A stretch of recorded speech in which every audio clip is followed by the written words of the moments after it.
What's the appropriate way? Okay. Well, when you first bring a rabbit into your home, you want to give him time to chill. Most people don't do that. They're so excited about getting a rabbit. They want to pick him up, they want to cuddle him, they want to put him on their lap. But these are prey animals, and anything grabbing a rabbit is a predator to a rabbit. Nothing in nature picks up a rabbit, not even its own mother in this kind of rabbit. Okay. They just don't, they're not easy creatures to handle. That isn't to say that you can't, and that isn't to say that they can't be cuddled and all that, but you have to take it a little slowly with them. So the best thing to do is set up the rabbit in a good sized cage like a puppy exercise pen, give him room to move around, give him a nice big litter box, this is before you handle him, and give him a couple of days to chill out and to get to know the environment, to get to know what it's like when you walk by. Okay. Then by the time you're ready to handle him, he'll be familiar with you. All right. Now the best thing to do is to sit down in his cage with him, in his puppy pen with him, read a book, make a phone call, text somebody, just do things that have nothing to do with the rabbit so he has the opportunity to come over and sniff at you and climb into your lap if he wants to without hands grabbing him. Many of these animals, especially really little rabbits like this one, have been picked up so often that after a while they just start to snark at your hands and nip at them because it's the only way they can keep hands away from them. And then we work with them a long time to calm them down. So what you want to do when they're accepting of handling is to take your hand really slowly, bring it in from the side rather than from the front. Rabbits because you want to approach on the side always. Where the eye is. Because they can't, they can't see directly in front of themselves. Rabbits have not a true blind spot, but a functional blind spot right in front of them. And if you do this with your fists and put them between your eyes and look around, you'll get an impression. You won't be able to see anything right ahead of you. Now, that's how rabbits are naturally. So you want to bring your hand in from the side, pause for a minute to give your rabbit a chance to decide whether he wants to be touched. If he doesn't, move away. You move away. You mean out of the house? Move out of the house. Just move your hand away. Okay. And that teaches your rabbit that you're going to respect his space, that if he needs more space or more distance, you will respect that.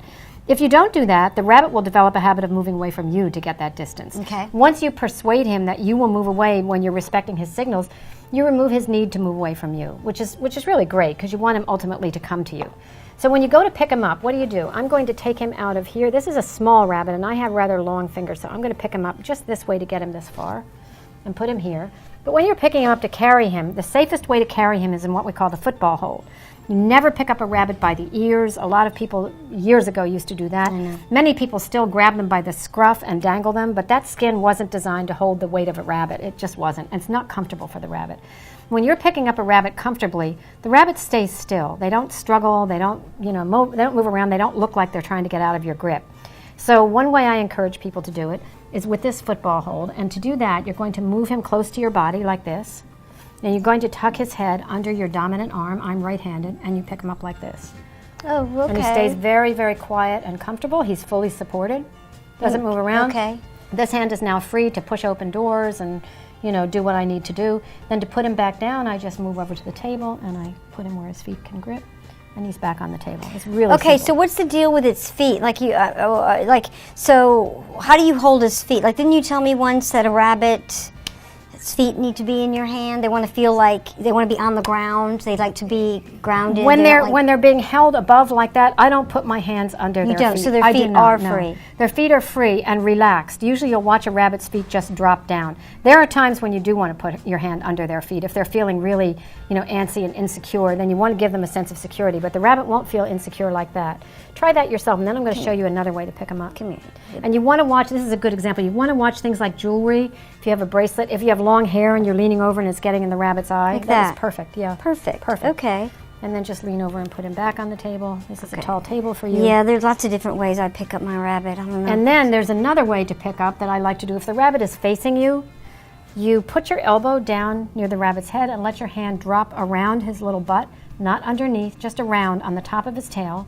And then you use this hand and you push his front quarters onto your arm. So you're pushing his weight, his front leg and his rib cage onto your arm like that. And watch his feet now. Well, that looks comfortable. Watch his feet. And I'm not suggesting that you hold a rabbit in the air, but see the feet slowly dropping? See that? He's just kind of relaxing because his body is supported. And then I can tuck him under my arm like this, and he doesn't struggle. Cute. There are various ways to pick up a rabbit. If you can get the rabbit to arch his back, for example, watch this. I put my front hand, and I call it the front hand. That's whichever hand happens to be holding the front quarters.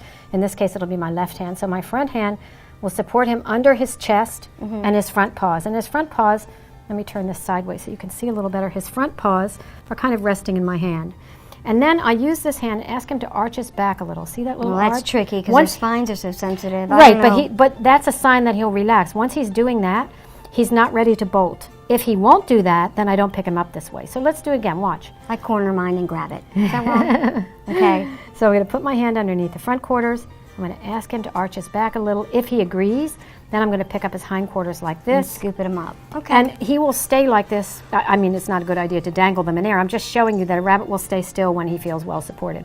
And then I put his hind legs down first, because that's where he bears his body weight, and then his front legs. Okay. And most rabbits handle really, really well that way. I don't know if you want to try it yourself. Well, I just do it differently. Okay. Maybe it's just the habit that we have, you know. I'll switch places. Like I do, I just kind of do this. That's how I Which pick is up good. Dusty. You're using an alternative for the football Yeah, that's hold. what I do. You're putting But- his butt under. But I his don't arm. pick, you know, I know they like to be on the ground. Their feet like to be They do. They're ground down, so animals. I'll only pick her up if I really, you know, have to get her in the carrier Yeah. or, you know. And the main thing to do when you have to do that is you should have handled your rabbit enough in advance that you don't have to chase her. Yeah, if you yeah, have right. to chase her to get With her a into a broomstick? carrier, whatever. Yeah. If you have to chase her, then you're a predator. And Right. she's going to learn that you're going to chase her and she's going to run away Oh, from I you. know, I've been on that list. So, yeah. Haven't we all at some point or Yeah. another? And the other thing is, once you learn to handle a rabbit like that, it's pretty easy to get them in and out of a carrier because you can use treats. And we have here a box of raisins. Where Right is the there. box of raisins? We have a box of raisins.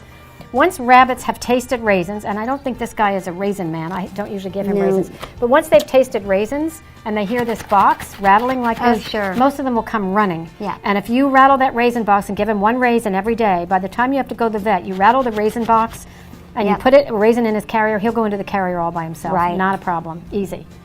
So that's 101, handling 101. There are lots of other things to talk about, but this is a nice, safe, easy, peaceful way to do it for the rabbits, which is what we're about.